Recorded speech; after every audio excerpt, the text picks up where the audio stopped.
So here's some ideas flowing through the mind today. This is about meditation.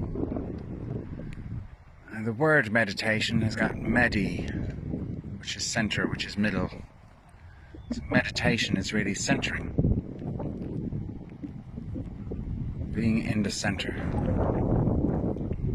Which in terms of chakras or the body shape or whatever is being in one's heart. Being in the middle place between the soles of one's feet, the soul of one's head, so to speak, in the chakra system. When the heart is associated as if it's not the mind, but there are those who also say that the heart is a mind in its own sense. So now let's look at the word mind. And the mind is associated with a mind field. So there is a field of energy, and one's personal mind is connected to that field of energy that we call the universal mind, the collective mind, the human mind, the national mind, the local mind, personal mind. Variations in the extension of how large the field itself is.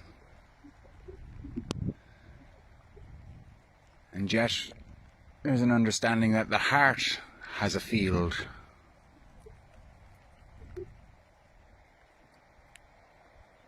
The heart has an understanding, and the mental mind has an understanding. And there may be a variance between those two different types of understanding.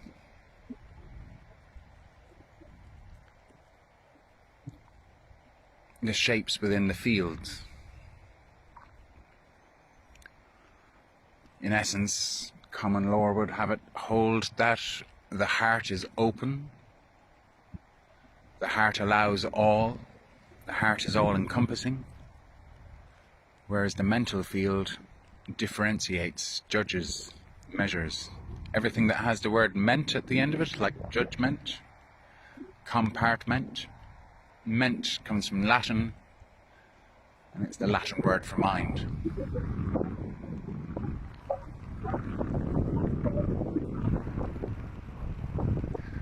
What I've been learning these days, and therefore what's on my mind to teach, or express, or to put forward, to project outward to the mirror of the world to see what reflection it gives as to how much universal truth it may have for other people. What I've been practicing with for a long time is to put the mind aside, the mental aside, and allow oneself to be, to accept, to allow, to see what's in the mirror. So one can actively engage with the mind and project a purpose, try to do a thing, gain the feedback as to whether that thing worked or absolutely didn't work. And it's active mentality. The yang mind, the male mind. But therefore there's a feminine side to the mind. So here we have right brain, left brain.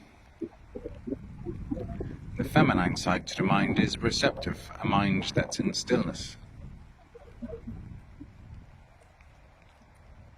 A mind that's in stillness is able to allow the masculine projections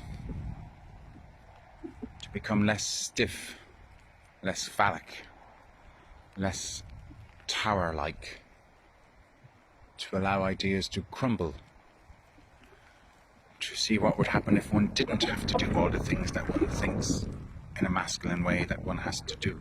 And so there are obvious similarities there between the heart mind being the feminine mind and the mental mind being the masculine mind.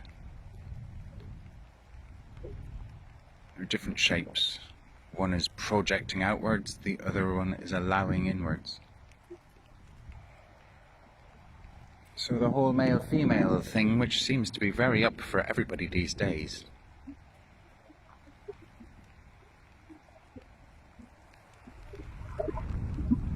To receive a feminine wisdom, whether in a man's body or a woman's body. And to be able to listen to that wisdom and see what happens if perhaps one doesn't try so hard to make everything happen all at once. To make everything happen in time, as quick as possible, as efficient as possible, as organized as possible. So the feminine heart-mind is more in tune with the subconscious, allowing things to come up in their own time, as opposed to regimenting things to make them happen in order. So there's just some things I'm contemplating these days in my own experiential meditating. So I'll leave it at that and just ask for some feedback from anyone who is looking similarly or differently at what meditation itself means to you, or what it's supposed to be in general, or the impression that you have from other people's descriptions of what they think meditation is all about. But yeah, I'd be really chuffed if people would communicate back to me. Thanks. Bye-bye.